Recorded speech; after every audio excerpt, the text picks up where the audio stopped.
આણંદ કૃષિ યુનિવર્સિટીના મુખ્ય શાકભાજી સંશોધન કેન્દ્ર દ્વારા ભીંડાની નવી વિકસાવેલ જાત પર એક દિવસીય ફિલ્ડ ડેનું આયોજન કરવામાં આવ્યું હતું। જયા ચકલાસી ગામના એક ખેડૂતના ખેતરમાં વિકસાવવામાં આવેલ નવી જાતના વાવેતર અંગે અન્ય ખેડૂતોને પણ જાણકારી આપવામાં આવી હતી।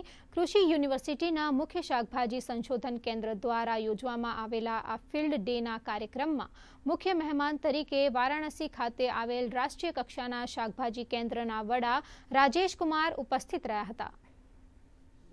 ભીંડાનો જે એક દિવસીય કાર્યક્રમ આપણે ફિલ્ડ ડે જે ગોઠવાયેલો છે એની અંદર આપણે આ જે ખેતર છે એ ખેતરની અંદર આપણે આણંદ ક્રાંતિ નામની આપણે એક નવી જે આણંદ કૃષિ યુનિવર્સિટી દ્વારા આ હાઇબ્રિડ જે બહાર પાડવામાં આવેલ છે તેનું અહીંયા આપણે ડેમોન્સ્ટ્રેશન પ્લોટ અહીંયા આપણે વાવવામાં આવેલું છે।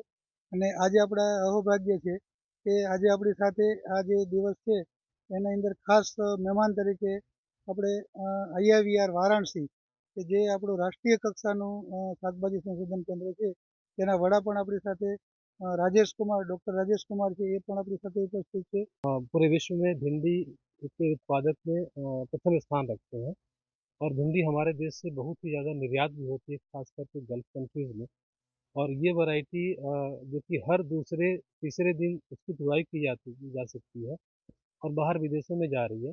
तो इससे बहुत ही अच्छा लग रहा है, किसानों का इससे बहुत बढ़ावा मिलेगा और उनके जितने भी लाइवलीहुड और न्यूट्रिशन सिक्योरिटी के लिए भी ये बहुत ही अच्छा फसल है और बहुत ही अच्छी वैरायटी किस्म है ये भिंडी की यहाँ।